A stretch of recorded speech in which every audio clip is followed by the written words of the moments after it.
When you're working on a dream, at some point in time, a transition takes place. And the transition is what you are becoming in pursuit of the dream. Because even if you don't get the dream, you become such a strong and powerful person. It will so change your life, you can look at something else and say, well, I think I'll go do this then. Because you have now developed yourself in such confidence and such competence in how to deal in the arena of life that you can move into another area and not miss a beat. Once you begin to discover who you are, then you really realize how you have been given authority and dominion over everything on the face of the earth, including all the dimensions of your life. But you can only do that through the struggle of life. And most people avoid the struggle. Most people go through life avoiding pain. And when you go through life like that, something in you dies. Something in you that you never activate is lying dormant in there, that you never get a chance to call on because you have not challenged yourself. Somebody said the land of familiarity belongs to the dead. That most people like to feel like they're a king in the area of their comfort zone. They only want to do those things that they know how to do well. Osborne said, unless you attempt to do something beyond that which you've already mastered, you will never grow. So if you want to begin to grow, you've got to put something out here that you can't reach easily, that has got to make you stretch, got to make you jump for it, got to make you get back a little bit and dig in so that you can take a leap for it. And maybe you jump up there and you miss it and you skin your knees and you come back again and you bust your lip next time. But you keep on, and through that process, you learn how to leap higher. You start challenging yourself to dig deeper, and then you discover some things about you that you don't know right now. Some talents that you have in you that you didn't know that you can do. I started out just talking to kids, and now I'm speaking at corporations. Now I'm traveling. I didn't know I can do this, but had I not given myself a chance, and I'm saying to you, give yourself a chance. Here's something else. If you want to begin to make your stuff happen for you, I think that it's very important that you start trusting yourself. Listen to yourself. Listen to that still small voice within you. Don't try and make everything logical. There's some things about life that defies logic, that you just can't explain how the outcome is going to be. I think that's why Paul said you've got to learn how to walk by faith and not by sight. That once you begin to trust yourself and your ideas and your instincts, life takes on a whole new meaning, because now I want you to do that feeling that you are led. Just feel, I am led. And don't give your power away. You don't need anybody to approve your dream. It was given to you. If they can't see it, it's because it wasn't given to them. It was given to you. Hold it, nourish it, cultivate it, work on it. It's yours. It's your baby. Work on it until it comes into fruition. I gave away my power, and I said, I'm not going to do that no more. Here's something else for those who make it today. Do what you know is right. Treat people like you want to be treated. Don't try and take any shortcuts. Don't try and cheat. Pay your dues up front.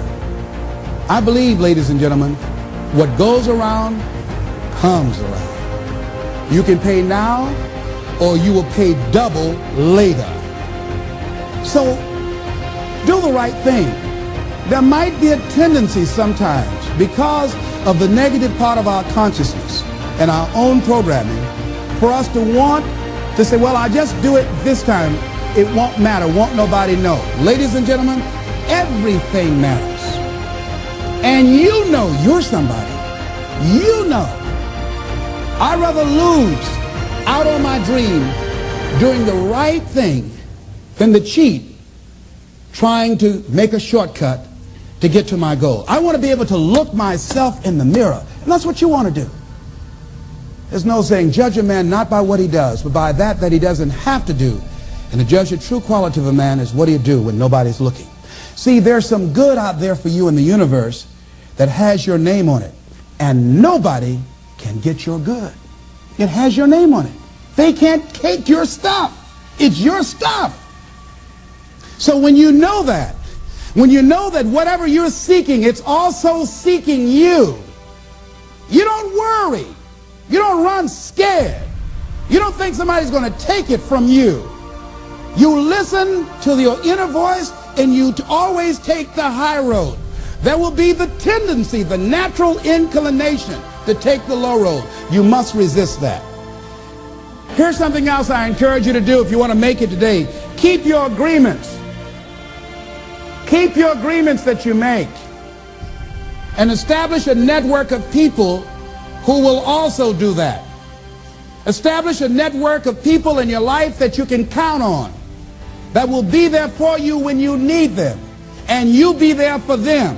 Leave the flakes alone, people that are seriously not serious. And if you're surrounded by flakes, that tells you who you are. Here's something else. 3 P's to have in your life. In working on your dream and doing your life work, you must be patient, persistent, and positive no matter what. Be positive no matter what. Because when you are negative, ladies and gentlemen, you're sending out negative energy and you're blocking your good. So don't send out any negative energy. Don't take it personal. See, a lot of people have an idea or a dream and they give up on it. No, don't do that. Work your dream until it gets hot. See, most things don't happen as soon as we think they should happen. The messenger of misery might drop in on you and say hello. Murphy's Law might come by and thump you on the head. Any number of things can happen to interrupt your flow. It's okay. Don't take it personal. Just acknowledge what's going on. It's called life. And keep on working on your dream. Continue to keep on knocking, because this is your life. This is what you love. This is your passion. Step back. Don't judge it. If you judge it, judge not yet, lest ye be judged. Why? Because when you judge it, you invest emotion in it, and that emotion could be anger, and guess what? That hurts you. That doesn't hurt anybody else. So what do you want to take yourself out early for by internalizing things? Shakespeare said, nothing is neither good nor bad, but thinking makes it so.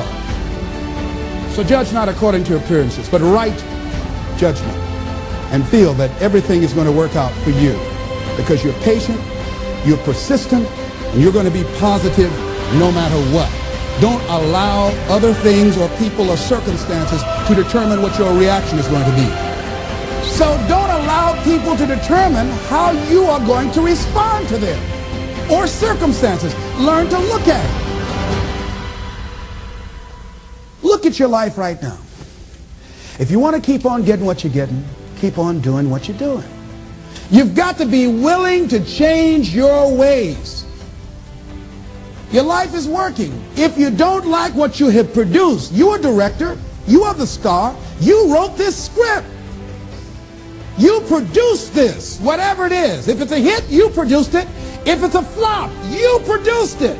Take ownership of it and decide to go back to the drawing board and rewrite the script that you are the star of. You have the power to do that. On this day, you can declare that I'm going to change. As you look back on your life, you can decide that I don't like what I produced here, and I want higher ground.